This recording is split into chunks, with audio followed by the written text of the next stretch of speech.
vous ont déjà parcouru l'exposition, car nous devons vous rappeler que c'est la dernière étape de l'exposition Antoine de Saint-Exupéry, aviateur, auteur non seulement du Petit Prince, mais également de bien d'autres œuvres légendaires, qui a fait le tour des Pays-Bas. En fait, elle est partie il y a 1 an déjà de Amsterdam, pardonnez-moi, où elle a été présentée dans la grande bibliothèque de Oba, qui est la plus grande bibliothèque d'Europe. Et elle surplombait le port d'Amsterdam dans une pièce très haute, ce qui était magnifique, parce que, évidemment, l'objet de cette exposition, c'est de nous faire prendre de la hauteur, dans tous les sens du terme. Et donc, nous étions partis de très haut à Amsterdam, et puis ensuite, l'exposition a fait le tour des Pays-Bas. Elle est partie à Rotterdam, elle est partie à Breda aussi, elle est partie à Oudenbosch, j'oublie sans doute des étapes, à Utrecht aussi, et puis elle arrive tout justement à La Haye au bout d'1 année de pérégrination, à l'image d'Antoine de Saint-Exupéry, qui n'était pas un sédentaire, qui était un nomade. Et c'est bien pour ça que nous accueillons sur ce panel ce soir également Monsieur Dominique Christian, qui est philosophe de la sédentarité et du nomadisme. Il va nous expliquer, entre nomadisme et sédentarité, où est-ce que notre merveilleuse Antoine de Saint-Exupéry se situe.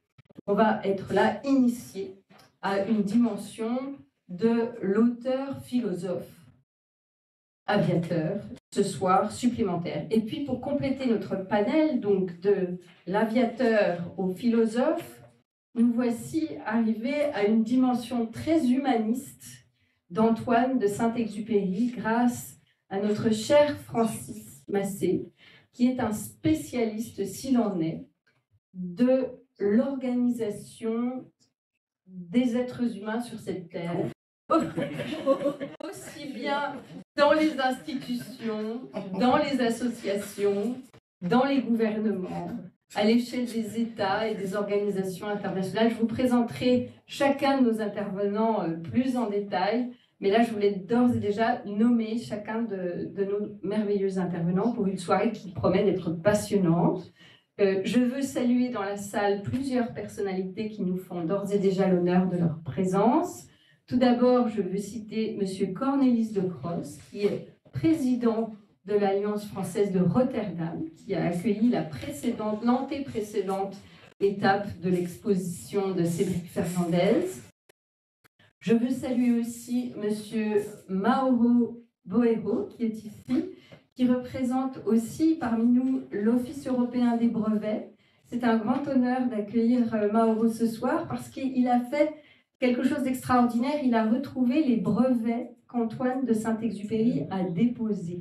Et j'aurais beaucoup de plaisir à lui donner la parole tout à l'heure pour qu'il nous en dise un petit peu plus. Quelles étaient ces inventions incroyables? Parce que Antoine de Saint-Exupéry, il était aussi un inventeur extraordinaire. Donc ce sera l'occasion de mettre en lumière également cet aspect de l'aviateur. Et puis je salue avec beaucoup de chaleur et d'amitié Monsieur Jean-Jacques Pierrat, qui est l'attaché scientifique de l'ambassade de France aux Pays-Bas, et en rappelant que cette exposition ne serait pas parmi nous sans le soutien de l'Institut français que représente des Pays-Bas, que représente aussi Monsieur Jean-Jacques Pierrat ce soir, et que nous remercions d'être présent. Monsieur François Croquette, notre conseiller culturel, nous rejoindra probablement dans les prochaines minutes.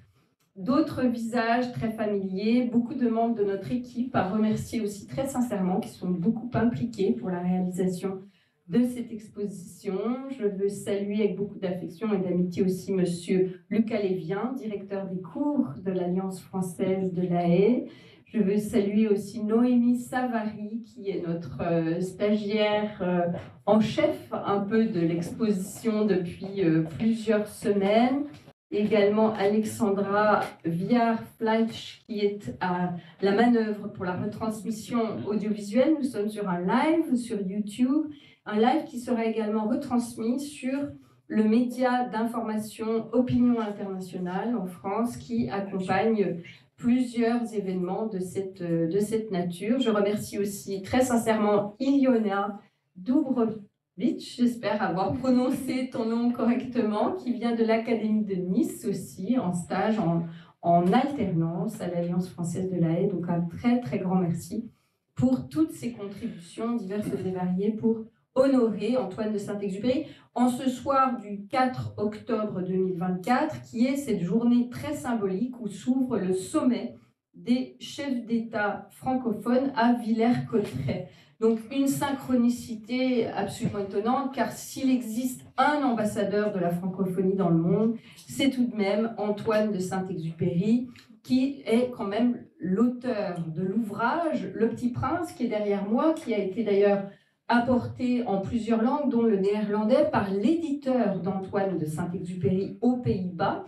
Et Le Petit Prince est l'ouvrage le plus traduit au monde après les textes sacrés que sont la Bible, la Torah, le Coran et d'autres ouvrages sacrés. C'est donc quelque part un ouvrage assez sacré aussi, pour que toute l'humanité aime le traduire et se l'approprier. Donc, synchronicité, nous l'avons dit, mais nous allons rentrer dans une autre dimension et être un peu initiés à la vie d'Antoine de Saint-Exupéry grâce à Loot Kuipers, qui est très courageux parce qu'il nous écoute en français, alors que vous comprenez le français, Loot, mais vous ne le parlez pas beaucoup, c'est ça. Merci. Mais vous avez le courage d'accepter de nous écouter en français. Mais nous pourrons parler anglais avec vous aussi, si vous le souhaitez. Oh, okay. Et vous pouvez bien sûr présenter présentation en anglais. En anglais. En anglais, avec un grand merci. Alors, je vais présenter M. Loot Kuipers, que j'ai eu l'honneur de rencontrer à Oudenbosch et à Breda, où il a présenté beaucoup plus longuement la biographie d'Antoine de Saint-Exupéry. Ce soir, vous n'aurez qu'une version courte, mais c'est très intéressant d'avoir ce regard néerlandais sur notre auteur français. Donc, Loot Kuipers, vous le voyez, la façon dont il est vêtu, il est un professionnel néerlandais passionné et perfectionniste spécialisé dans l'aviation et le service client dans le monde de l'aviation. Actuellement actif au sein de plusieurs organisations aéronautiques, Loot est notamment secrétaire trésorier de la branche néerlandaise d'Air Britain depuis plus de 30 ans et guide au Vliegenmuseum CP depuis 2005. Alors, si vous n'avez pas encore visité cet extraordinaire musée, je vous invite à le faire. Moi, je l'ai fait à l'occasion de cette étape. De très beaux appareils sont présentés et c'est très émouvant d'entrer dans ce musée, comme dans tous les musées d'ailleurs de l'aviation. Il est également rédacteur en chef du magazine d'histoire aéronautique Vleugels. Peut-être je ne prononce pas très bien. Son expertise couvre plusieurs langues, dont l'anglais, le néerlandais et l'allemand, mais pas encore le français, mais quand même, vous comprenez le français, on pourrait ajouter le français.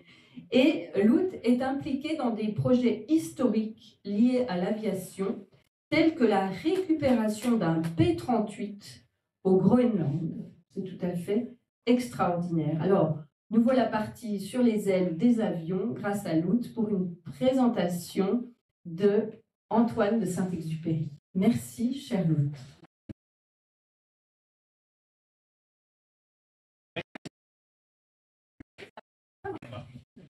Ça marche? Oui, ça marche. D'accord. J'invite Allez voir la présentation. Et je peux le voir ici. Et Madame m'a introducé. So I will do now my presentation in English. And we'll deal about Antoine de Saint-Exupéry. You know, of course, Saint-Exupéry is one of the most famous French writers in history, and it is also one of the most influential pilots in the French history. And the man was born in 1900 in Lyon, in France, and it took until his 21st birth year before he went to fly. He was first at military service, and during the military service, he learned himself to fly with private school, and after that, he could sign in with the French army, and he learned to fly on fighters in northern Africa, and perhaps it may be that therefrom his love is northern Africa, where he will stay about 10 years. When he is, and he did that with a small aircraft, I'll tell you about that. After being in North Africa, where he was a station manager in Cap Juby in the southern part of Morocco, that was then Spanish. And after that, he went to South America to fly with Aeropostal, and Aeropostal is one of the main companies of South America, and he transported mainly mail. He wrote about that, and I'll tell that later, some books, and after that, he went back to France to do some private things, and one of these things was a record flight, the trial record flight from Toulouse in southern France to Saigon in Vietnam. But that flight went a little bit wrong, and after that, he went to France again and joining the French Air Force. He was already 39 years, but that was okay for the French, and he did some flying on aircraft during the war. After the armistice in 1940, he went to America and he wrote his book, The Little Prince. And the crash in Africa was his inspiration to tell the story about the Little Prince. After that, he went to the French army, Free French army after that, and they went to go. He wanted to fly again, but he was already old, and old for pilots, 40 years, 44 is old. And he had also some cuts and bruises, so he wasn't very fit to fly, but he managed to get a flying license. And he went flying to France in a reconnaissance aircraft. And after that, on 31st of August 1944, he went down into the sea. What did it cause the crash? Nobody knows, and he died on that date. But that is very short, the life of Saint-Exupéry. But I will go about the aircraft. And one of the first aircraft he flew also in the military is the Breguet 14, and the Breguet 14 is a single-engine bomber. And a bomber, he could take about 500 kilograms of bombs. But after that, when he came civil and went to the Ligne Latécoère, he began to fly with the civilized version of the Breguet 14, where you see a replica of this. And this one did really fly. It has a tail wheel, but the original had no tail wheel, but the sand and stones made it break. So this was his aircraft, and you will see in some pictures after that, as here, you see him standing before his Breguet 14, and this is one of the drawings made by Cedric Fernandez, and he was one of the, and you will see many of these drawings in this presentation, as it was quite easy to use that as a way of the storyteller. Well, when he flew, and you fly one single on such an aircraft, you take some mail with you, passengers, it was not good for passengers, and especially not in the desert. They flew from Morocco, from Toulouse, along the Moroccan coastline until Dakar. But that was a little bit later. But one of the stations Well, you see, it was Cap Juby. And you'll see here a monument what is made at the base of Cap Juby, with they honor Mr. Saint-Exupéry. And they also built a small museum, but yeah, very few people go to Saint-Juby, but of course Saint-Exupéry fans, and there are a lot of them, will go to that thing. And you can see here, when they fly along the coast, the goods flies with a combination of two, because it is safer when you go down, and it often happens because the engines were not very reliable, but okay, they work, and so they fly together. And they also go further on in Northern Africa. But Saint-Exupéry was especially at the west coast of Africa, and especially he had some posts until 1929 in Saint-Juby.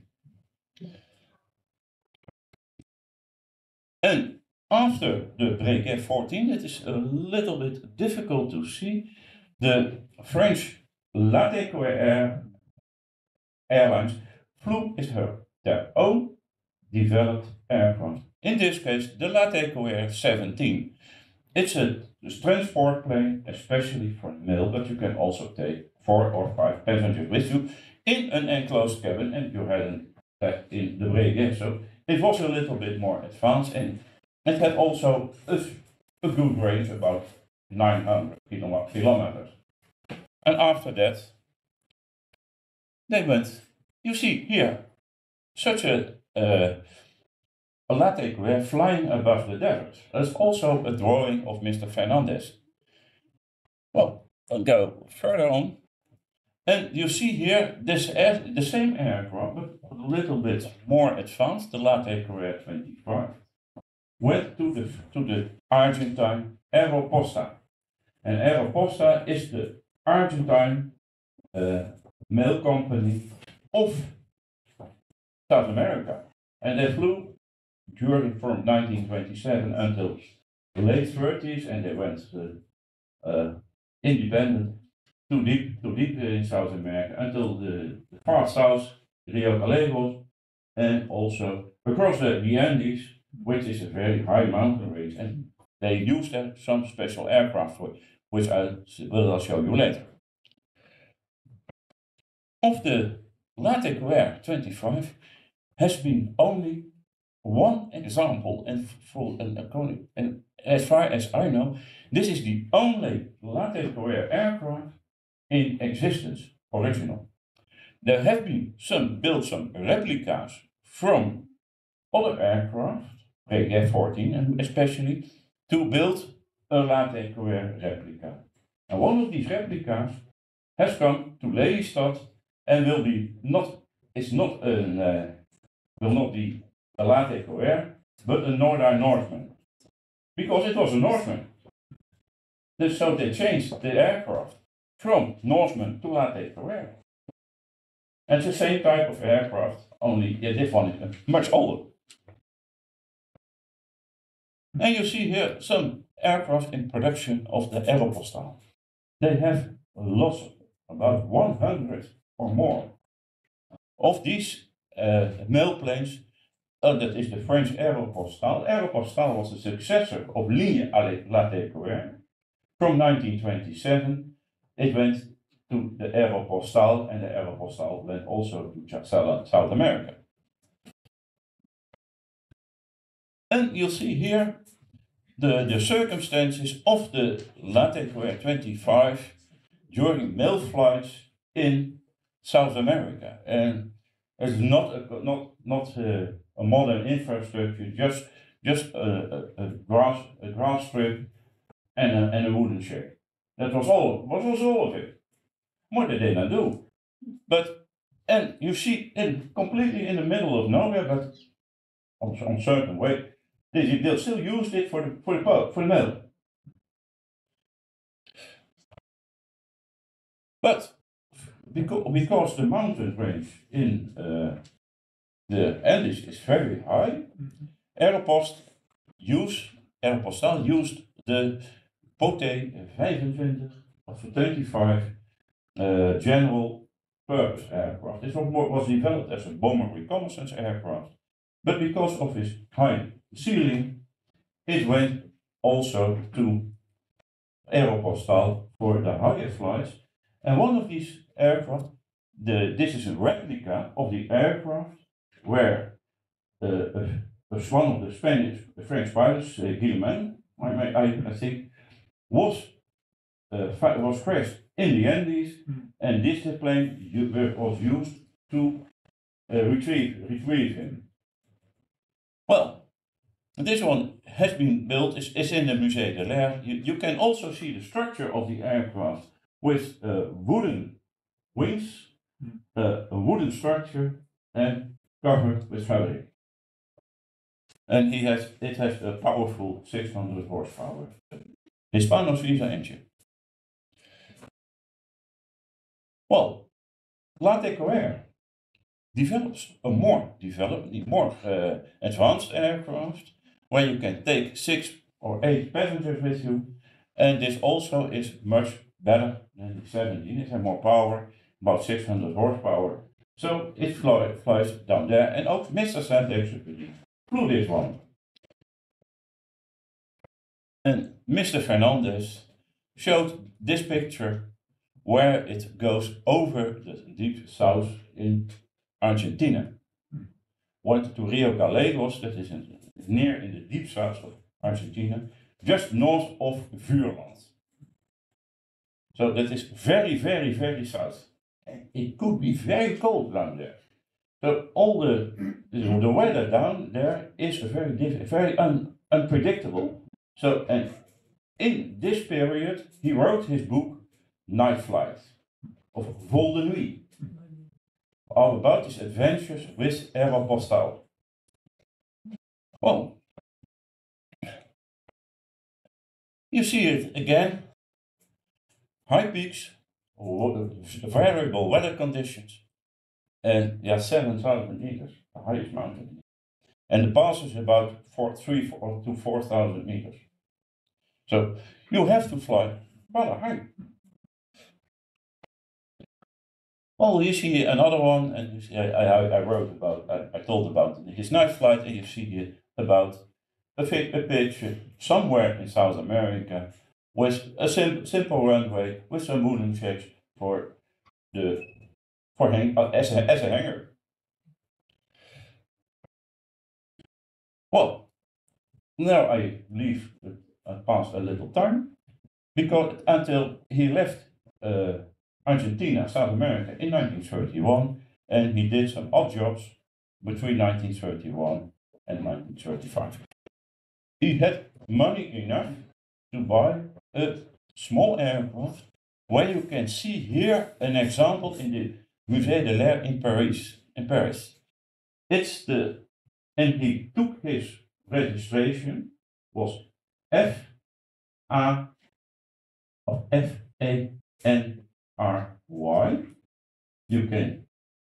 He did it especially because the last letters were the last letters for his last name, and the first 2 letters were the first 2 letters from his first name. And this is another one, because his aircraft, the GNY, didn't make it. He flew from in a record, with a trial record, to fly from southern France over Africa to the Saigon. Saigon was one of the French colonies in Southeast Asia and was an important port for the French because they had also a regular service, but they wanted to do as fast as possible. Well, they used this Caudron, and unfortunately, he had some problem with his engine. And that was the inspiration for his little book, The Little Prince, or The Petit Prince. And you see, it is deep in the desert, somewhere near Egypt or in the Libyan desert. And one day, Yes, you can't do anything. So he was with his navigator, Monsieur Prevon, and he went back. He wanted to go away, but he had only for 1 day food, drink, and other things. So then he went, and because of they had no radio, but you never know if there's something's passing. So he told them, "We go due east," and they were found by a group of local people, where they found them after 4 days, and they were completely starved, burned out, anything more dead than alive. But they survived, and they went back to France. Well, he was a little bit fed up of the situation, but in 1939, Second World War broke out, and the French and Mr. Saint-Exupéry found it necessary to join the French Air Force, and he did it. And he learned to fly with this aircraft. This is a Bloch MB-174. This was one of the most modern aircraft of the French Air Force, and he was the first pilot of his unit to fly this aircraft. But the French, they changed strategy, so they weren't, but after 250 aircraft, they stopped. But it is one of the very few aircraft which are very fast. It was even faster than the Messerschmitt 109. That is one of the drawings of Mr. Fernandez. You see it in flight, and you see here. This is down there is the aircraft of Saint-Exupéry, and you see here the Messerschmitt, and he flies it. He could fly about 500 kilometers per hour, and the early Messerschmitts did also. They did a little bit more, but they had to work very hard to do this. And he escaped, and then the French was in June 1940 when the French signed the armistice with Germany. After that, the part of France was more or less not occupied by the Germans, but it was governed by Mr. Pétain. It's a government that is a puppet government in France. Well, Saint-Exupéry didn't want to do that, and he went in the early 40s when he went to the United States. Well, there he stayed a few years, and one of these years he used to write this little book. And I think all of you have read it. I read it. I have read it too today. And it is a very interesting book, but some others can tell more about this than I can. But it is a philosophical work with some interesting items, and you have read it. Well, after that, he went back to France again. And then he wanted to go to the Free French Air Force. And he wanted to fly again. He was a pilot in what we call in Dutch in heart and nieren, or in heart and kidney. I translated a little bit wrong, but okay. But he was a little bit old. He was about 43, 44. Well, the normal pilots were about 20, 25. So he was rather old, and he had also, due to his crashes, because the crash in the Egypt desert wasn't his first, and also not his last. So he was a little bit bruised, and the French didn't know he's not fit as a fighter pilot, but he can do some reconnaissance work. He got from the Americans. They got the Lockheed P-38, or this is the reconnaissance variant, the R5 of the F5, I have to say, to fly this one. And this one is also his last aircraft. Because on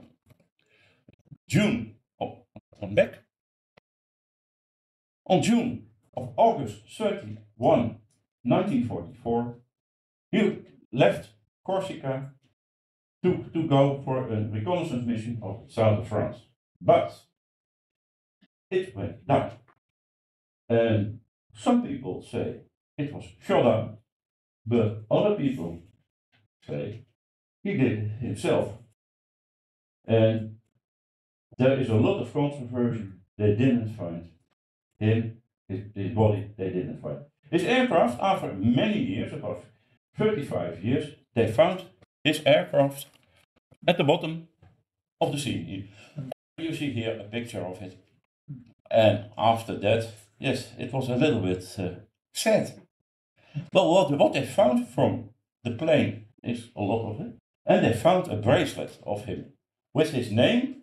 So they knew for sure, unless he had thrown his bracelet off, but that is not probable, that he was dead. And he was down there in the Mediterranean, perhaps eaten by all the organisms that live in the sea, and a human body is good food. And in the museum of the Musée de l'Air, there was a small exhibition about Saint-Exupéry, and they did find undercarriage flag of the aircraft. Well, this was one of the most interesting pilot writers. And Mr. Fernandez wrote 3 books, and you see on the exhibition, you see many drawings of him, and they are very interesting.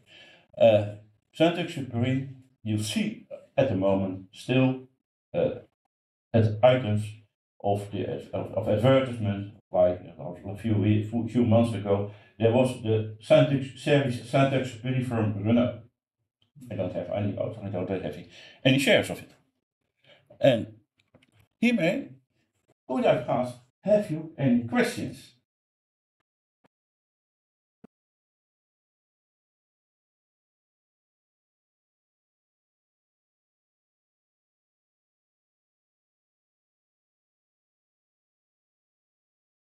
Can you tell me when he introduced the flaps? He introduced the flaps. It was well, the flaps were very early, and they was from the 20s. Okay. In the 20s, they used for the first time flaps. Thank you so much. You're welcome. Thank you so much for a wonderful presentation. I was thinking maybe we are going to go on to the other presentations, and then we give the floor to the public to ask questions to all the panelists. That's okay with you? Yeah. Thank you so much. Please, you're welcome. And we are going to continue. As Lutz said very well, now we were introduced to the pilots, and the very brave pilots, the war pilots as well, as we could see. But you did highlight the fact that his main book, The Little Prince, is a philosophical book. Yes. Et c'est pourquoi j'ai la joie de présenter aujourd'hui parmi nous sur ce panel. Ce n'est pas toujours chose commune lorsque l'on parle d'Antoine de Saint-Exupéry, Monsieur Dominique Christian, qui est philosophe, justement. Il nous a paru aussi essentiel, à la fois qu'un pilote nous présente le pilote, mais qu'un philosophe nous parle du philosophe Antoine de Saint-Exupéry. Alors, cher Dominique Christian, après une scolarité au Prytanée militaire de la Flèche, comme Descartes... Je me préparais à être pilote. Voilà, vous vous prépariez à être pilote, mais vous êtes devenu philosophe. Puis des études de 3e cycle en philosophie à l'université de Paris-Nanterre, avec notamment d'illustres personnes telles Paul Ricoeur, Lévinas, Marin, Lyotard. Vous devenez psychopédagogue et professeur de philosophie. Et puis, vous allez développer une autre dimension, à l'instar d'Antoine de Saint-Exupéry, très humaniste et altruiste.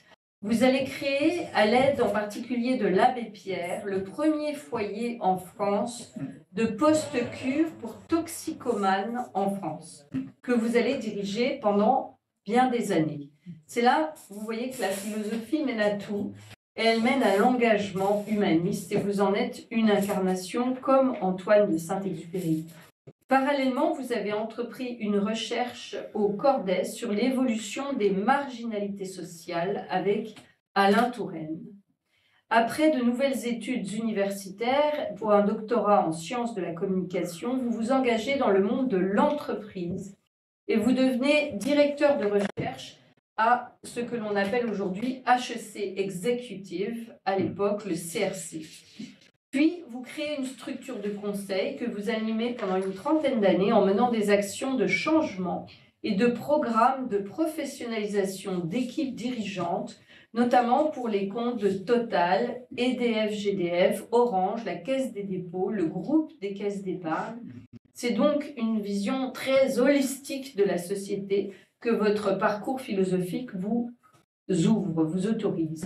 Vous avez accompagné à plusieurs reprises des situations de crise complexes, mêlant problèmes institutionnels et souffrances personnelles, et vous ne croyez pas en effet qu'il soit possible ni souhaitable de séparer approche organisationnelle et dimension personnelle.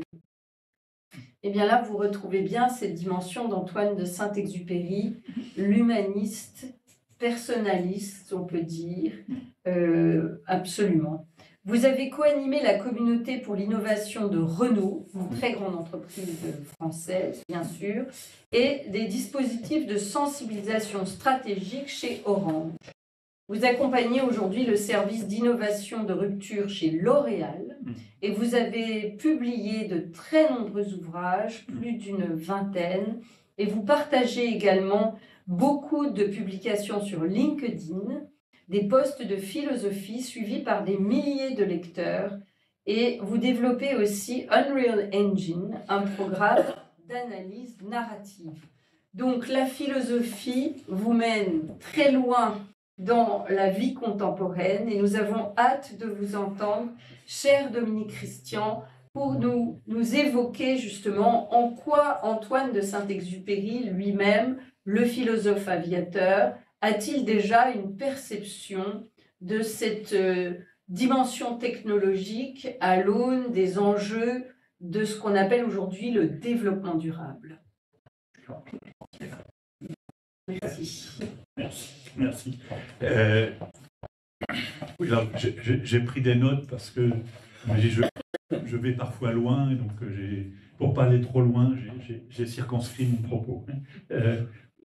Donc effectivement, j'ai été amené en tant que philosophe à rencontrer souvent la question de la mobilité, que ce soit, donc, comme vous l'avez évoqué, en accompagnant des entreprises qui sont dans ce champ-là, surtout Renault, mais aussi dans le champ de la clinique. Accompagner les grands déviants, les grands vagabonds, on se pose la question de la dérive et de la mobilité. Et il y a une chose qui m'est apparu, un des points de cristallisation, c'est que quelque chose se joue autour de la notion de demeure, de logis, et qu'il y a donc une tension, vous l'avez évoqué tout au début, il y a une tension majeure entre le nomadisme et la sédentarité. Alors, vous savez, j'avais déjà repéré ça dans mes études universitaires, parce que vous savez, dans la question spécialiste de la philosophie grecque, et dans la tradition grecque, il y a un certain nombre de dieux qui vivent tous dans l'Olympe, sauf deux. Il y a deux dieux grecs qui ne vivent pas dans l'Olympe, ils vivent parmi les hommes, et ces deux dieux, c'est Hermès et Hestia. Donc, le dieu du mouvement, de la promenade, de la navigation, et la déesse du foyer, etc. Et ils ont une relation très, très complexe, et une grande partie, finalement, de la mythologie grecque va essayer de jouer sur comment ça s'articule nomade et sédentaire. Et ça n'est pas rien, parce que il faut comprendre que le nomadisme, c'est la façon d'être au monde que tous les humains ont pratiqué pendant des centaines de milliers d'années. ça fait moins de 10 000 ans, rien, si vous voulez, dans l'histoire de l'humain, ça fait moins de 10 000 ans que les nomades ont inventé la sédentarité. Aujourd'hui, les sédentaires sont en train de réinventer le nomadisme, c'est rigolo, hein, donc on a ce mouvement, et on a cru, il faut dire, jusqu'aux années 60, on a cru que cette bascule du nomade vers le sédentaire, que c'était définitif. Il restait quelques populations nomades, très bien. Les Indiens d'Amérique, on leur a expliqué la vie, on a circonscrit, on a essayé de bloquer progressivement les quelques humains qui restaient nomades. Ce qui est très passionnant aujourd'hui, et les jeunes générations, vous le verrez encore plus, c'est qu'on se rend compte que ce qu'on croyait, cette bascule définitive du sédentaire vers le nomade, du nomade vers le sédentaire, alors qu'on pensait que c'est définitif, on a de plus en plus de symptômes du contraire. On a inventé les outils nomades, c'est pas pour rien, vous voyez en 20 ans ce qui s'est passé, on a inventé le tourisme, les sédentaires, ils ont commencé comme ça, ils ont commencé à aller pas bien au mois d'août, hein. Ils ont commencé à tout à coup, à moins de 50 ans, à se mettre à courir dans tous les sens. Et aujourd'hui, c'est y compris dans l'activité professionnelle. Donc il y a quelque chose qui se passe, et mon souci, pour finir un petit peu, mais la relecture, entre autres, de Saint-Exupéry et d'un certain nombre d'autres gens, qui sont dans cette articulation entre le nomadisme et l'inscription dans une pièce, ça redevient des pivots majeurs, hein, de réflexion. Donc ça, c'est le thème, c'est mon thème majeur. Est-ce que je vous avais noté? J'en ai mis 2 ou 3. Oui, alors, si on regarde Saint-Exupéry, il y a une première lecture, et alors, entre autres, j'ai évoqué le Petit Prince. Il y a une première lecture qui est que son enseignement, en gros, philosophique, va porter sur la relation. C'est vrai que le Petit Prince, beaucoup, Citadelle un petit peu, c'est sur comment on fait pour que les humains aient des relations positives entre eux. Le mot-clé, c'est, si vous avez le souvenir du Petit Prince, le mot-clé, c'est l'apprivoisement. Apprivoiser, c'est-à-dire on va dépasser des différences, on va faire tenir ensemble des différences. Et donc, il y a une lecture très, très forte, majoritaire, sur Saint-Exupéry, sur cette dimension-là, qui est tout à fait importante, dont il y a attiré, un certain nombre de choses. Alors, on pourrait l'approfondir, mais je veux juste retenir 2-3 choses. J'ai repris des formules de Saint-Exupéry. Celle que j'aime beaucoup, c'est il explique que pour qu'il y ait l'apprivoisement, pour qu'il y ait de la relation, il faut pour créer des liens, ça coûte du temps. Il y a une des formules en mémoire, c'est le temps que tu as perdu pour ta rose qui fait que ta rose est si importante. Je le souligne 3 fois, parce que dans le monde dans lequel on est, on oublie un tout petit peu cette dimension du temps nécessaire. Et ça coûte autre chose, ça coûte le temps, mais ça coûte aussi autre chose, ça coûte émotionnellement. L'autre phrase, c'est « on risque de pleurer un peu si on s'est laissé apprivoiser ». Et donc, toute cette... Alors, je vais plonger quelques minutes dans la philosophie profonde, là, parce que ce qui est dit là, par Saint-Exupéry, c'est une étonnante reprise des travaux d'un grand philosophe écossais du XVIIIe siècle, qui était David Hume. Et Hume avait une idée qui est... alors, Hume, je ne sais pas si vous connaissez un peu, si vous voulez, Hume dans le monde anglo-saxon est aussi important que Descartes dans le monde latin, français. Et Hume avait cette idée. Il dit à un moment que ce qui est important, c'est la partialité. La partialité, c'est la relation particulière qu'on a avec ses parents, ses proches et ses semblables. Et ce qui est essentiel, il faut rappeler aussi aujourd'hui, c'est que la partialité est le point de départ. c'est à partir de la partialité, donc ce groupe, vous voyez, familial, etc., je vais construire la société. Et à partir de la partialité, je vais extraire la singularité. C'est-à-dire l'image de penser qu'il y a des individus d'un côté et une société de l'autre, pour David Hume, c'est une ânerie. Il y a d'abord quelque chose, il y a le chaînon manquant, c'est d'abord la partialité que je développe en socialité et que j'extrais en singularité. Et on ne peut pas construire un collectif si on évite cette dimension-là, enfin, que j'associe à l'apprivoisement chez Saint-Exupéry. Alors, une idée folle de Hume qui me hante depuis 50 ans, c'est que Hume dit, mais ce n'est pas les humains. Et la relation aux parents, aux proches et aux semblables, ce n'est pas les humains qui ont inventé ça.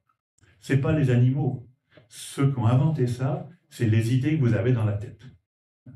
C'est-à-dire, il se rend compte que quand j'ai une idée dans la tête, je vais voir émerger une autre idée, soit par causalité, par similitude ou par proximité.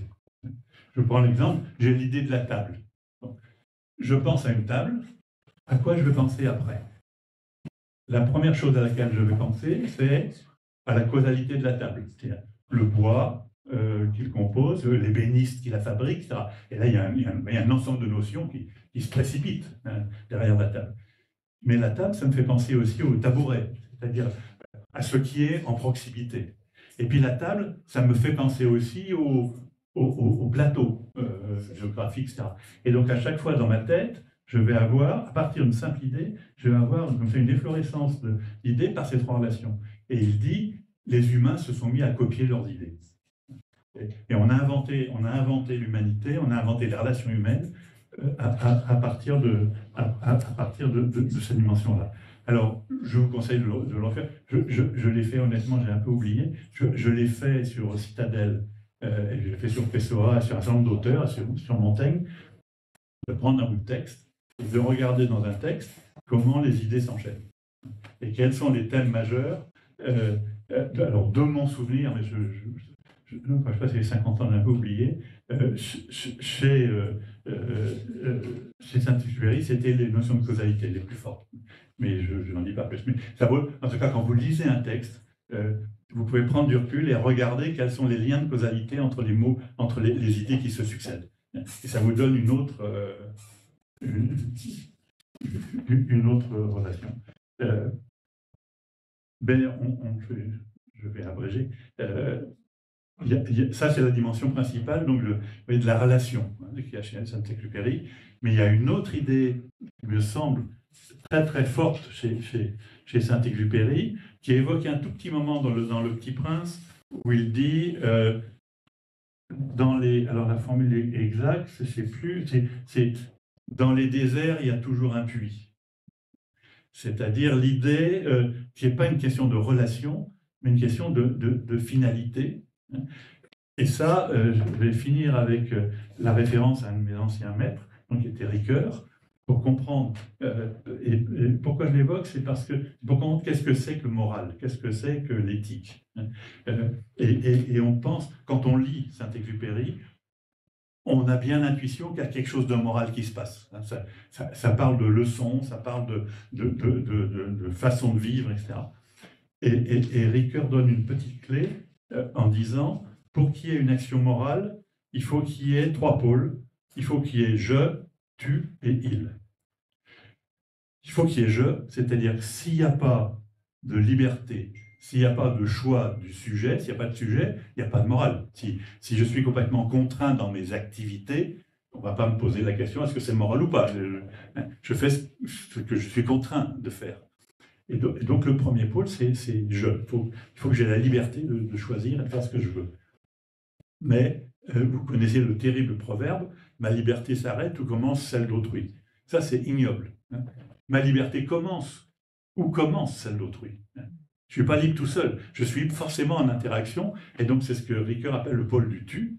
C'est parce que je t'aide à te développer, à grandir, à te libérer, que je peux me libérer et grandir. C'était aussi la formule de l'abbé Pierre qui disait la seule façon de grandir, c'est faire grandir les autres. Il n'y a pas 50 solutions. Hein. Si vous êtes capable de faire grandir les autres, vous pouvez grandir. Sinon, allez vous faire voir, en gros. Hein. Il y a un propos un peu rapide. Et donc ce pôle du tu est tout à fait essentiel. Et évidemment, c'est ça qui est pointé dans la lecture de Saint-Exupéry, la relation petit-prince, toutes ces relations très très fortes. C'est ce pôle du je et du tu. L'apprivoisement, c'est cette relation du je et du tu.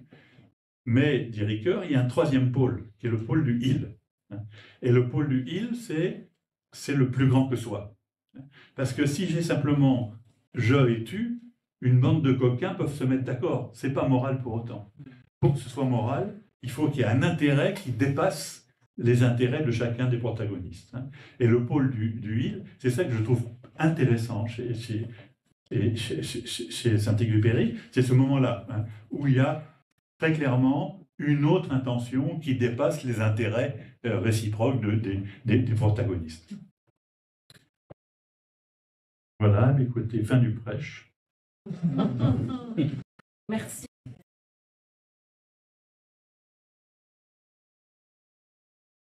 Merci, cher Dominique Christian, pour une plongée dans la philosophie d'Antoine de Saint-Exupéry, le grand humaniste, celui qui ne voyait bien qu'avec le cœur.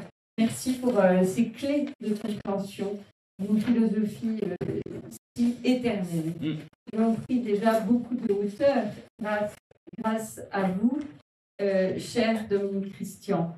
Et nous poursuivons notre parcours parce que de cette hauteur, nous rentrons dans les profondeurs de l'humanité et c'est donc notre très cher Francis Massé qui vient nous éclairer en faisant le lien justement entre tout cet aspect de la mobilité de l'aviation et la philosophie de l'aviateur Antoine de Saint-Exupéry. Cher Francis Massé, nous nous sommes amis depuis longtemps, donc je me permets de te tutoyer. Tu es conférencier et essayiste, ancien élève de Sciences Po Bordeaux et également de l'ENA, l'École nationale d'administration, désormais INSP. Et tu es président d'une société de consulting depuis quelques décennies, ancien auditeur de l'IHEDN et du CHEE.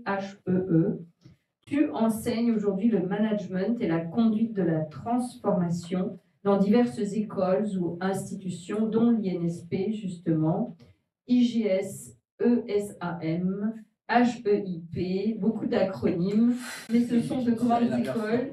Et tu es directeur pédagogique de l'Université du transport aérien. C'est surtout cet aspect de ton enseignement qui nous retient ce soir. UTA à l'ENAC, la très célèbre école qui forme tous nos aviateurs en France. Tu es également membre fondateur du Cercle de la réforme de l'État et également du Centre d'études et de prospectives stratégiques grâce auquel nous nous sommes rencontrés. Et tu es aussi membre du comité de rédaction de la revue d'administration de la fonction publique.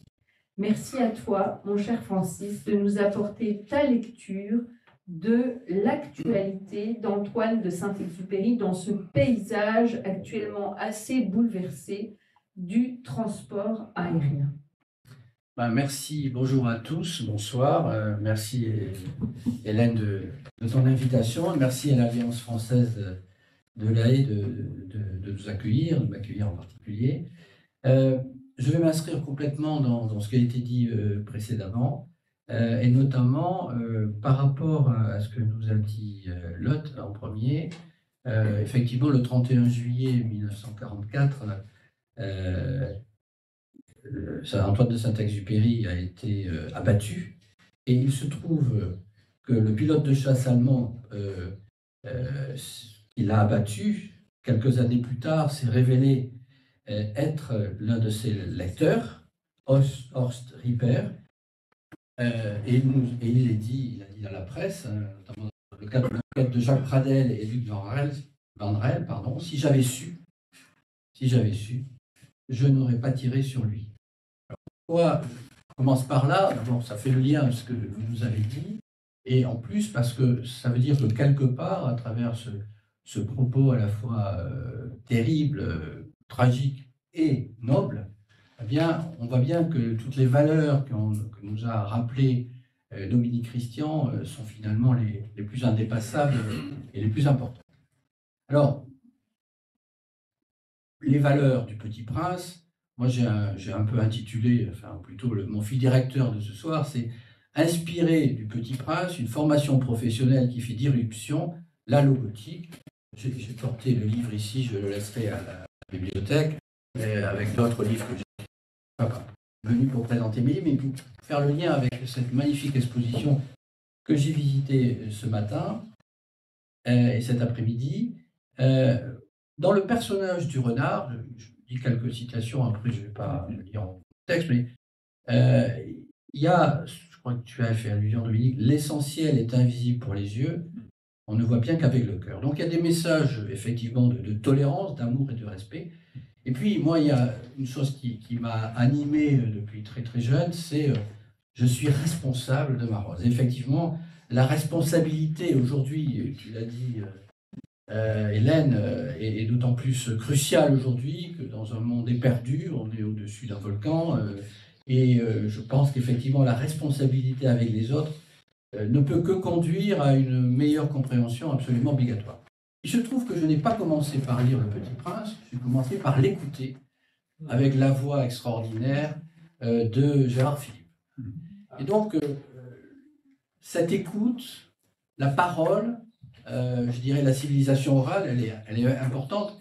Et j'ai appelé logotique ce que j'ai fait en créant l'Université européenne du transport aérien à l'ENAC, logos, la parole, le verbe qui permet d'agir et la rencontre avec les autres. C'est pour ça que je me reconnais complètement dans ce que nous a dit Dominique. Donc c'est dans cet esprit que je vais vous décrire un petit peu ce concept de logotique. Mais moi, je ne vais pas vous parler concept, on les a écoutés, ils nous imprègnent.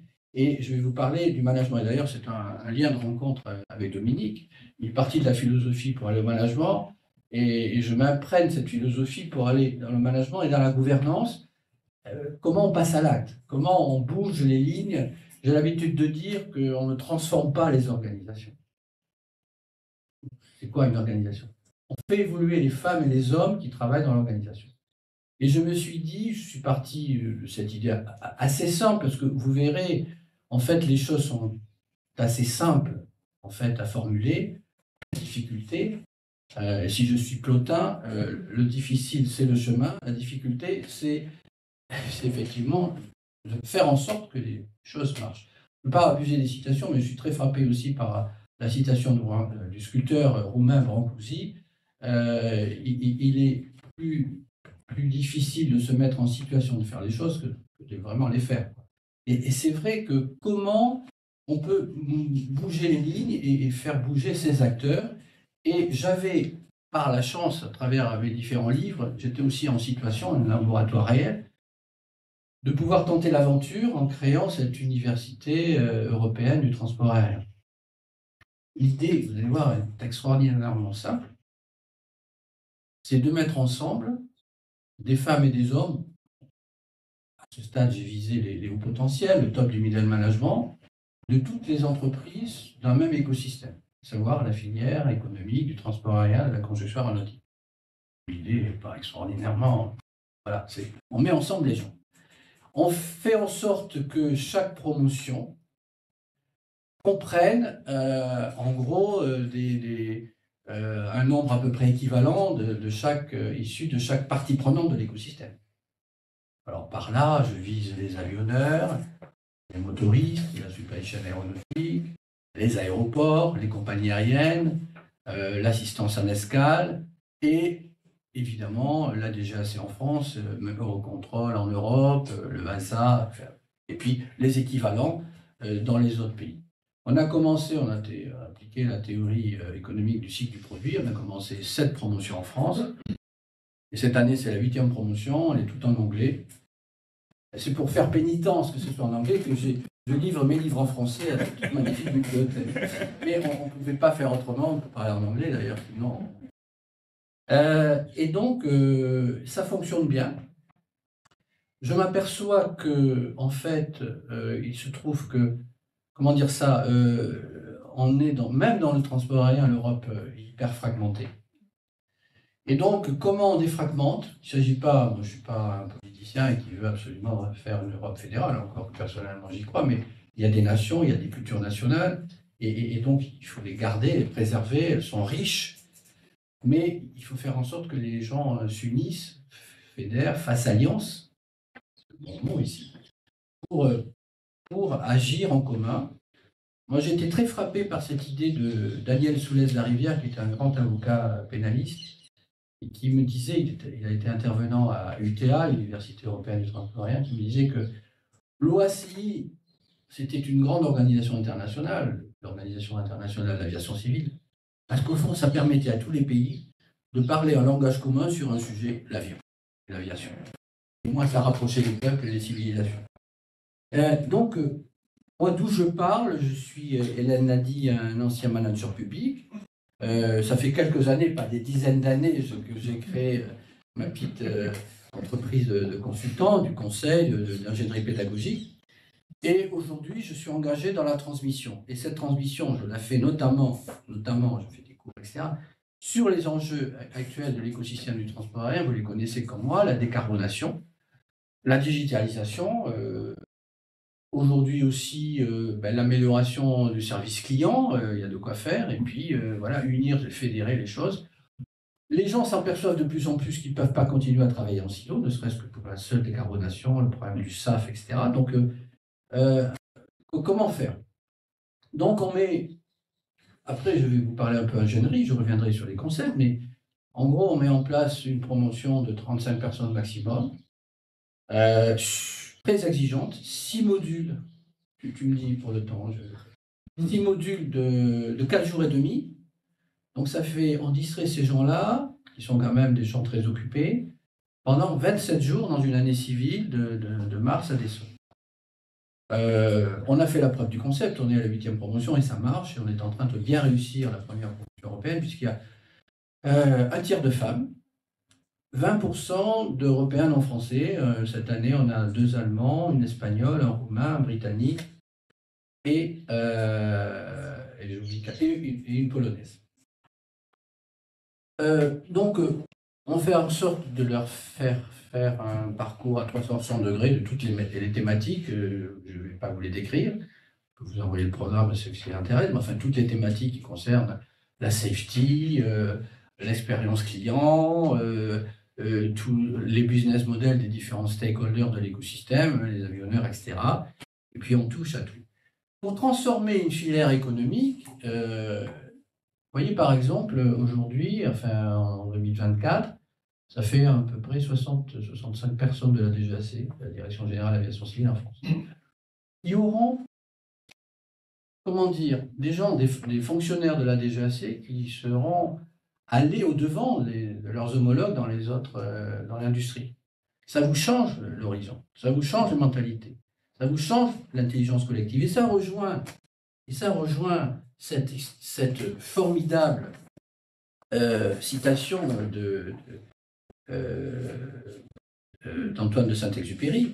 Si tu veux construire un bateau, vous la connaissez, ne rassemble pas tes hommes et femmes pour leur donner des ordres, pour expliquer chaque détail, pour leur dire où trouver chaque chose. Si tu veux construire un bateau, fais naître dans le cœur de tes hommes et femmes le désir de la mer. Et je reviens au logos, à la parole, voilà, c'est comment on va arriver à faire en sorte que tous ces gens évoluent, aient un destin commun, une vision commune et partagée, et co-construisent leur avenir. Et donc ça va essaimer. Et ça essaime déjà. Alors, c'est le pari du temps long. Mais j'écris un livre aussi qui s'appelle Urgence et lenteur. Voilà, on ne peut pas transformer les choses comme ça en 6 mois, ce que malheureusement, trop souvent, un certain nombre de réformateurs de l'État font. Et d'ailleurs, sur les conseils de Dominique, j'ai lu Lev Vygotsky qui dit « Nous pensons que si ces problèmes sont insolubles, c'est parce que leur formulation même est erronée. » Donc, il faut réingénierer le discours, en quelque sorte, il faut redire, reformuler la réalité, de façon à la comprendre. Mais quand on la reformule en équipe, ensemble, avec la vision de l'avionneur, avec la vision de la compagnie aérienne, de l'aéroport, etc., ben, on crée une autre formulation peut-être plus près de la réalité transversale, en fait, systémique, globale. Et moi, je suis très, très fanat, pour le dire de façon un peu familière, de ce que dit Henri Mitzberg, qui est vraiment, pour moi, un grand pape du management, hein, et de la formation au management d'ailleurs aussi. Hein. C'est que, en fait, une société, quand on regarde ce qu'est une société, c'est un ensemble, une multitude d'organisations, des industries, des sociétés, des administrations, une famille est une organisation, etc. Et donc, si la société aujourd'hui est en difficulté, c'est parce que nos organisations qui la transforment, qui la composent, sont elles-mêmes en difficulté. Et c'est là où je me rejoins avec ce qui m'anime depuis très très longtemps. Effectivement, tu l'as dit, c'est l'organisation, c'est la gouvernance, c'est le management.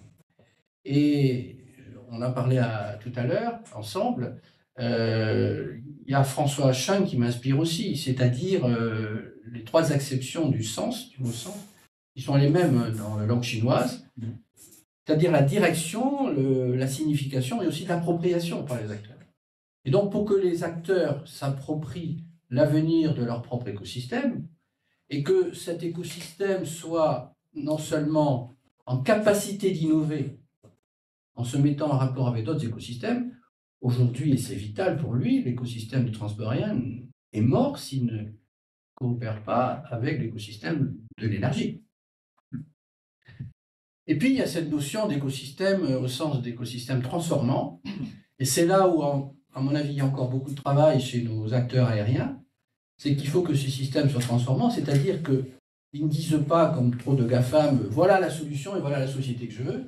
Non, quelle est la société désirable que les humains veulent pour eux et en quoi l'écosystème du transport aérien est une réponse, est une solution à leur écosystème. On a plein d'exemples là-dessus, mais je cite dans le livre le créateur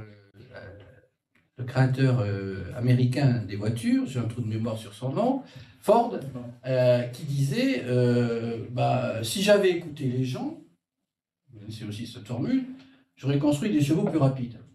En fait, peut-être un apocryphe, mais en fait, il les a écoutés, les gens. Il avait compris justement qu'ils voulaient de la vitesse et de la mobilité dans la vaste territoire des États-Unis.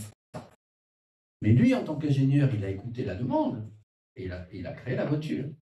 Donc, c'est cette espèce d'aller-retour, d'écoute de la société qui sont importants. Bon, je vais terminer par là, c'est-à-dire qu'aujourd'hui, l'Université européenne du transport aérien, eh bien, pour la faire connaître, j'use un petit peu de ce qu'a fait lui-même Pasteur pour vendre son vaccin. C'est véridique, il y a un immense auteur sociologue qui vient malheureusement de nous quitter, qui est important, excusez-moi, son nom va me revenir, c'est l'idée qu'on est en train d'organiser des modules, ça a toujours été itinérant, l'UTA depuis le début, et les modules, on va les faire en Europe. Le prochain module en novembre, c'est à Varsovie. On a commencé à Madrid en janvier, on gardera toujours Toulouse. En juin dernier, on était en Allemagne, Hambourg et Berlin, ce qui était d'ailleurs assez acrobatique. On est rentré dans notre train et le train est parti 2 minutes après qu'on soit dans le train. Vous avez un groupe de 34 personnes.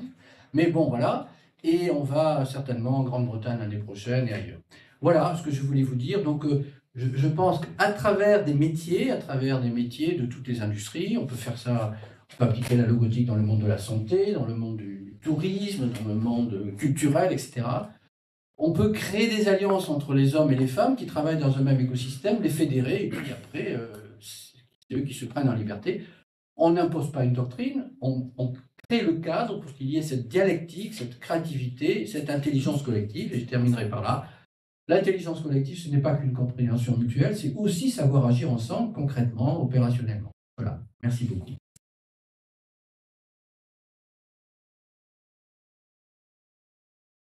mon cher Francis, pour une synthèse de tout l'esprit d'Antoine de Saint-Exupéry. Je pense que s'il nous entend là où il doit être absolument enchanté parce que véritablement, tu infuses et tu diffuses son état d'esprit dans cet écosystème qui fut le sien, c'est-à-dire dans le monde du transport aérien. Alors, je serais vraiment ravie de donner la parole à notre salle, notre auditoire, bien nombreux ce soir. Je voudrais saisir cette occasion pour saluer M. Yori Dehan, qui nous a rejoint, qui est membre du conseil d'administration de cette Alliance française. Un grand merci d'être présent. Et puis, donner la parole à la salle, peut-être la parole à M. Mauro Boero, donc, qui pourrait peut-être nous dire un petit mot sur ces brevets qui ont été déposés par Antoine de Saint-Exupéry à l'Office. Alors, à l'époque, c'était peut-être pas européen du brevet, mais en tout cas, Antoine de Saint-Exupéry, l'inventeur, qu'a-t-il inventé?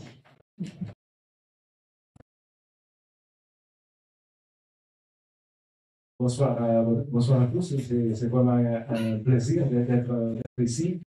La première chose excusez-moi, que mon français, c'est pas grand-chose, mais j'essayais de faire de mon mieux. Merci. Merci aussi à la directrice pour l'invitation d'être ici. C'est vraiment un plaisir.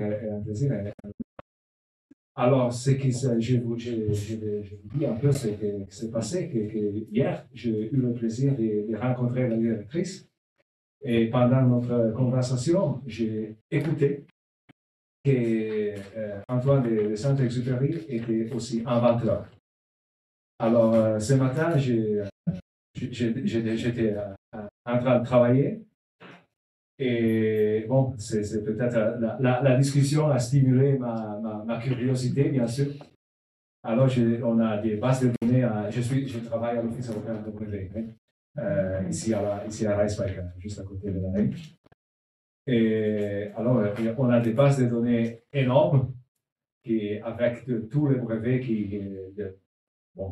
sûrement en Europe, des Européens, des Américains, Japonais, on peut retourner aux années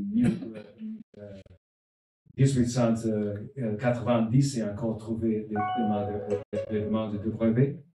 Alors, j'ai fait une petite recherche et bien sûr, j'ai trouvé 4 brevets français entre le 1937 et le 1940. Et je vais, dans un instant, je vais vous lire le titre. Malheureusement, je n'ai pas eu la chance d'étudier, parce que c'était vraiment ce matin que j'ai trouvé le brevet, mais je vais vous lire le titre. Et alors, on a bien écouté, peut-être que tout le monde connaît Antoine de Saint-Exupéry comme un écrivain fantastique.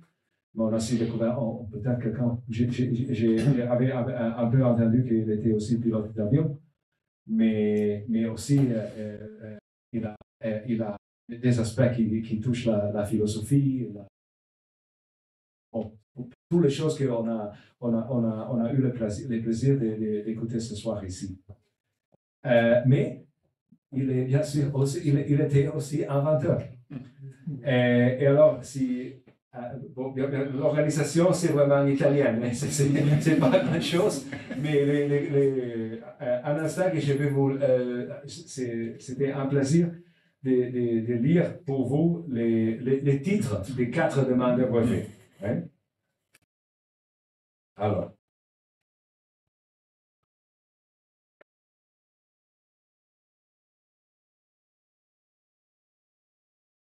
De Saint-Exupéry, 1938, appareil traceur de route, notamment pour navires. Il avait aussi un intérêt pour les bateaux et pour avions. Ça, c'est le premier brevet. Après, on a 8 octobre 1937, nouvelle méthode pour l'atterrissage des avions sans visibilité avec dispositifs et appareils de réalisation. Encore. Nouvelle méthode de réparage par ondes électromagnétiques. Ça me dit aussi qu'il avait des connaissances dans le domaine des navigations, mais aussi des connaissances vraiment scientifiques des ondes électromagnétiques. Et enfin, on a encore, ça c'est les 28 juillet 1939, nouveau dispositif de démarrage pour moteur, spécialement pour moteur d'avion. Ça sont les 4. Il s'agit des demandes de brevets françaises. Il était déposé alors au ministère de la Production industrielle et du Travail, direction de la propriété industrielle. Maintenant, aujourd'hui, on a les INP, Institut national des propriétaires intellectuels, mais alors, c'était une autre chose. Je suis désolé que je n'ai pas eu des copies des demandes de brevets, mais tout le monde, si vous voulez avoir des copies, aujourd'hui j'ai travaillé dans la maison et alors je n'ai pas eu la chance d'imprimer les demandes. Mais ce sera un plaisir pour moi, à tout le monde ici, les autres, de vous donner des copies et que ce n'est pas trop facile pour normalement de le trouver même aujourd'hui avec Internet, etc. Bon,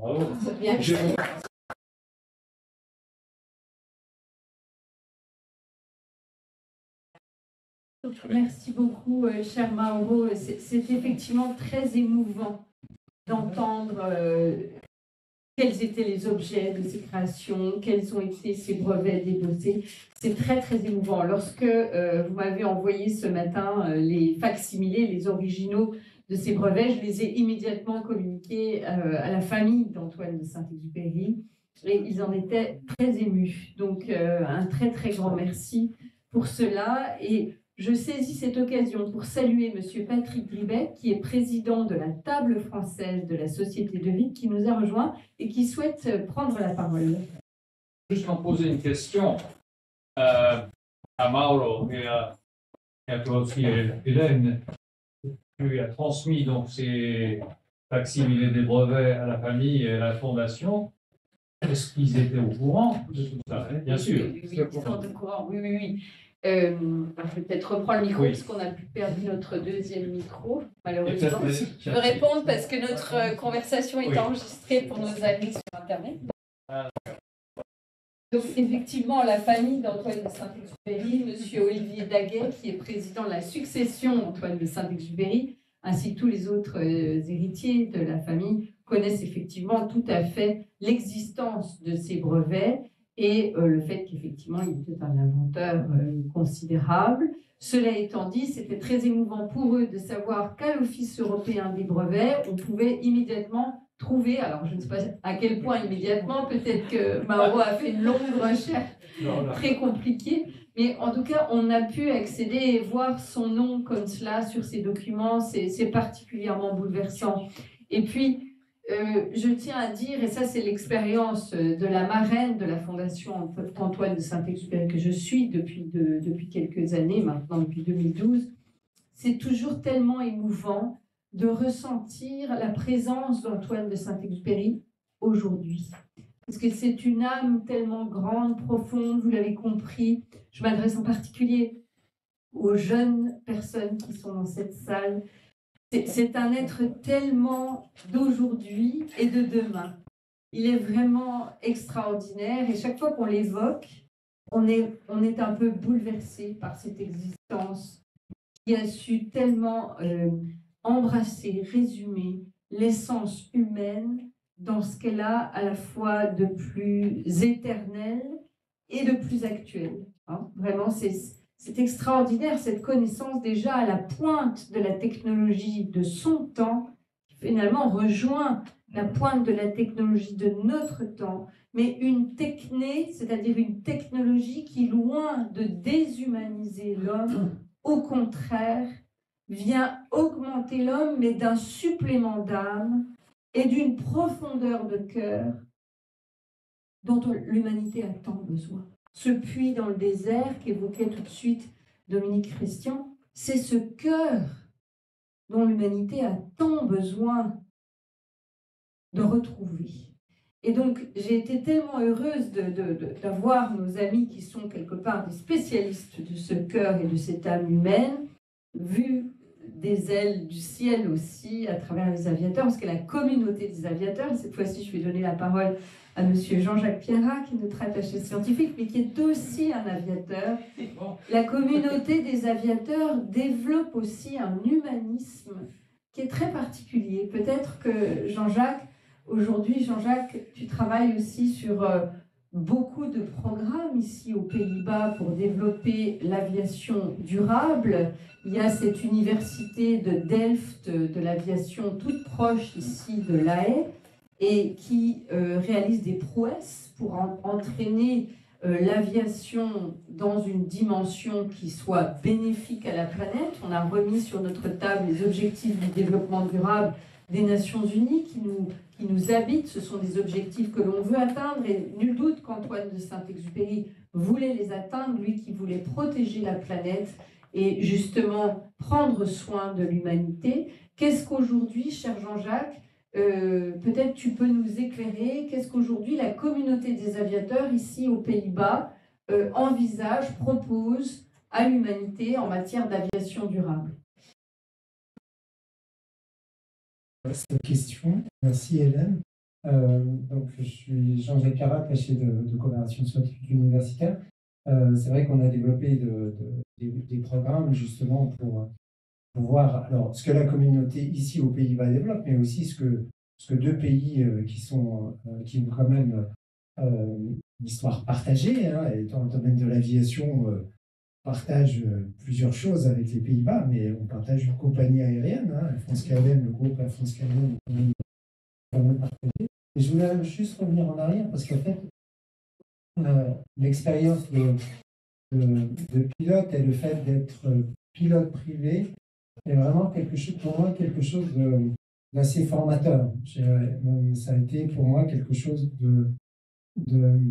une ligne dans ma vie très intéressante parce que j'ai commencé en Afrique, donc j'ai appris en Afrique. J'ai appris à voler en Afrique, en Côte d'Ivoire. Madame Marie-Ange, qui est parmi nous, qui est attachée de coopération culturelle de l'ambassade de Côte d'Ivoire, qui nous fait l'honneur de sa présence. Donc, extrêmement formateur. Et là, ce que je trouve intéressant aussi, tu parlais de la communauté des pilotes, la communauté de tous les acteurs du monde de l'aviation. C'est vraiment un esprit d'entraide. Et là, je le voyais par exemple sur une compagnie comme Air France-KLM. Je travaille beaucoup avec la maintenance, avec l'ingénierie, avec la maintenance. Et évidemment, comme vous êtes un pilote, vous avez besoin d'assistance partout dans le monde. Et ce qu'il disait, c'est que vous avez évidemment des concurrences acharnées entre les différentes compagnies aériennes, mais vous avez un esprit de solidarité et d'entraide qui est extraordinaire, quel que soit l'endroit où vous trouvez dans le monde.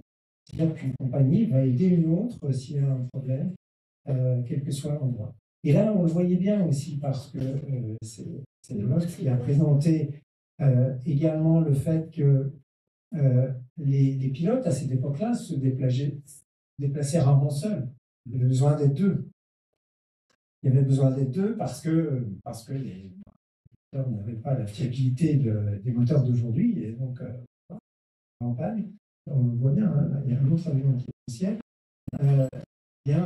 Ça permet effectivement. J'ai beaucoup aimé aussi ce que vous avez présenté, sur le fait d'avoir ces trois aspects. Et ça m'a fait penser, mais vraiment, ça m'a fait penser à quelque chose qui a un lien direct avec l'aviation, c'est-à-dire le fait, l'importance des trois, finalement, dans une prise de décision. Et on sait, les avions, c'est des centrales inertielles. L'avion, quand il se déplace, enfin, en tout cas les gros, pas les petits avions, mais une centrale inertielle, ça fonctionne à trois. C'est-à-dire que, effectivement, il y a le jeu et le tube qui travaillent, qui regardent, et s'ils ne sont pas d'accord, eh bien c'est le troisième qui le partage. Et ça m'a fait penser à ça, je sais pas si mais cette communauté, c'est ce qui m'a beaucoup plu. Et au-delà de tout ça, l'aviation, c'est vraiment un apprentissage. Alors, évidemment, il y a tous ces aspects que tu as décrits qui sont vraiment, que vous avez décrits sur les aspects philosophiques, mais c'est aussi un apprentissage de plein de choses. Alors, pour quelqu'un qui est scientifique, c'est évidemment de comprendre plein de phénomènes. Hein. C'est pas seulement l'avion, c'est pas seulement le maniement d'un avion, c'est comprendre comment il vole, c'est comprendre la météo, c'est comprendre tous ces phénomènes qui sont quand même extrêmement complexes, surtout dans le monde. Hein. Il y a des pays, j'ai volé longtemps à Madagascar, des pays qui sont compliqués. Même au Côte d'Ivoire, parfois, les phénomènes météo sont extrêmes.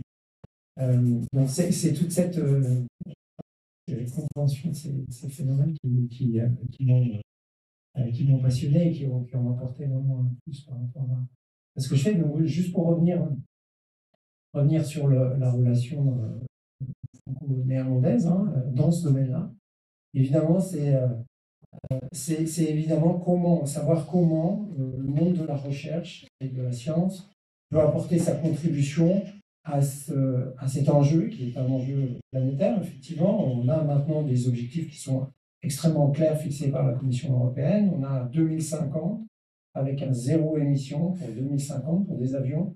Et 2050, c'est demain. Et faire un avion demain qui n'émet pas, c'est impossible parce que on sait très bien, mais même faire un nouvel avion qui ressemble à ce qu'on fait actuellement, eh bien, en 2050, il ne sera pas vraiment prêt, sauf si justement toute la planète se met ensemble, tout le monde se met ensemble, toutes les personnes se mettent ensemble, si la recherche contribue, et donc apporter sa contribution, cette pierre que l'on peut avoir, notamment dans le domaine de la recherche, pour essayer d'améliorer l'avion, mais aussi l'environnement de l'avion. C'est pas que l'avion qu'il faut améliorer. Bon, je ne sais plus qui en parlait, c'est tout l'écosystème qui fait qu'un avion vole. Et évidemment, il y a tous les contrôles, toutes les optimisations possibles de trajectoire pour essayer d'éviter que les avions attendent dans le ciel. Parfois on attend beaucoup, ou attendent au sol. Évidemment, c'est tous ces aspects-là qui peuvent être pris en compte par la recherche, et c'est l'objet de ce programme qu'on a lancé, de cette initiative avec la TU Delft. C'est une université technique à Delft qui fait partie des meilleures universités techniques dans le domaine de la robotique, et avec qui on a développé ce programme-là qui va permettre, là, un projet a été lancé, de financer des projets de recherche entre les deux pays. Évidemment, c'est en bilatéral, bien sûr, mais je pense qu'à terme, l'idée, c'est de faire en sorte qu'on soit beaucoup plus autour de la table pour faire avancer les choses et essayer de relever ce challenge de 2050.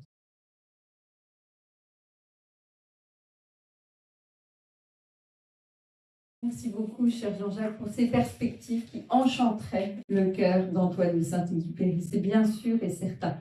Peut-être donner la parole à la salle, peut-être que parmi nos jeunes personnes, certaines personnes souhaiteraient prendre la parole. Je rappelle que cette exposition est accompagnée par la Fondation Antoine de Saint-Exupéry pour la jeunesse, donc un volet philanthropique de l'action de la famille d'Antoine de Saint-Exupéry dans le monde pour accompagner les plus jeunes à la fois vers la littérature et l'écriture et vers les métiers de l'aéronautique. Donc peut-être, mesdemoiselles, est-ce que vous avez une question, une réflexion? Ilona? D'autres personnes? Est-ce que les jeunes françaises savent que le gouvernement français paye la moitié du permis d'aviation s'ils veulent apprendre l'aviation? Alors, est-ce que les jeunes Français savent que le gouvernement français subventionne la moitié pour un PL, une licence de pilote privé, c'est ça? Je pense que ce n'est peut-être pas si connu et c'est très intéressant de le savoir. Nous allons. Merci beaucoup. Merci, cher Cornelis, jusqu'à 26 ans. Très intéressant. 26 ans. Formidable. Méritocratie. Alors, on a fait un tour d'horizon tout à fait formidable. Avant d'aller découvrir l'exposition, quand même dans nos murs, nous aimerions vous permettre cette pérégrination et quitter notre sédentarité momentanée. Nous allons terminer, je voulais terminer par la projection d'une vidéo qui va vous surprendre. C'est une œuvre musicale d'un chanteur français qui s'appelle Calogero et qui a réalisé une très belle chanson qui s'intitule Vol de nuit, Voler de nuit, comme Saint-Exupéry. Et les images de cette vidéo sont toutes de Yann Arthus Bertrand. Chers amis, si vous voulez aller voir la vidéo depuis la salle, je vous invite très volontiers à terminer sur cette note aérienne, musicale, et qui est tout à fait superbe et qui fait la synthèse de tout ce que vous avez bien voulu dire. C'est magnifique. Et nous allons faire passer les ouvrages en même temps de notre cher ami Francis. Je hebt overal in huis perfecte. Je vous en prie, prendre votre place. Voilà, si vous voulez regarder en même temps les ouvrages, c'est Lucas qui va passer la vidéo.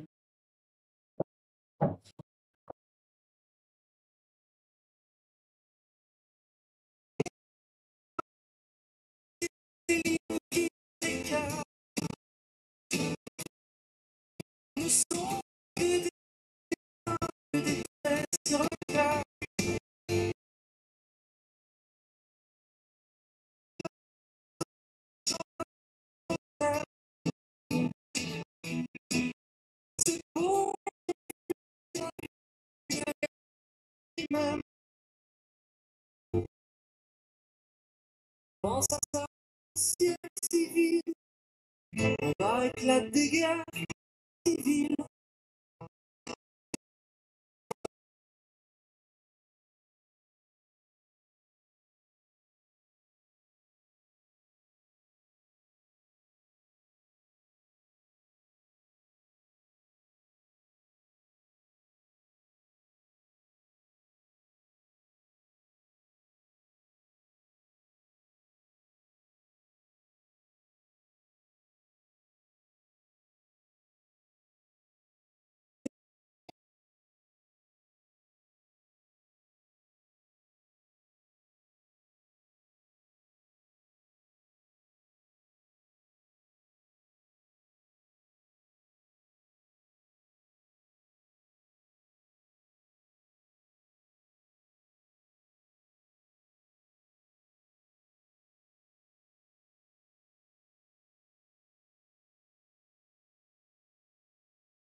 Planter des fleurs dans un jardin.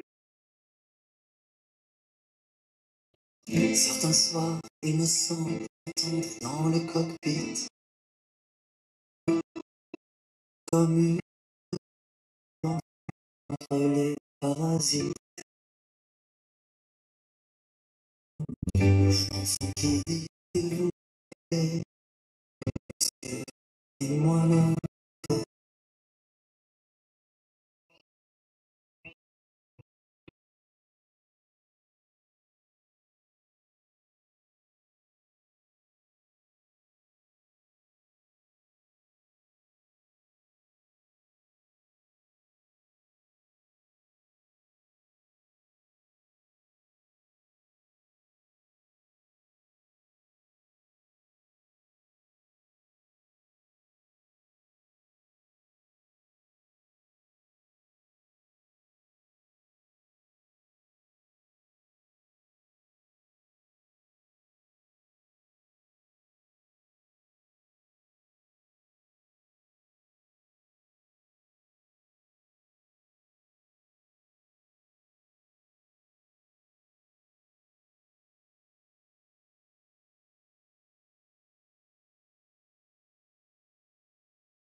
Magnifique.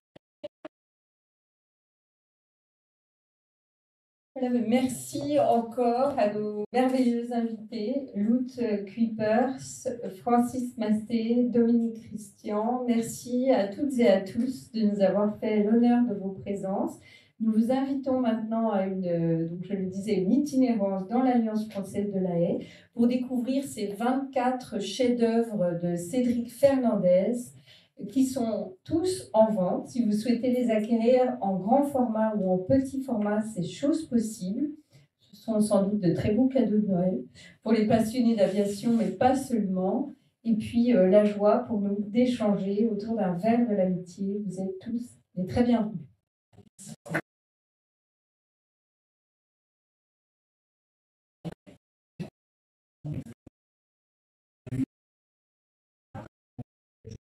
Vous avez aussi quelques ouvrages d'Antoine de Saint-Exupéry en vente ici même, si vous souhaitez.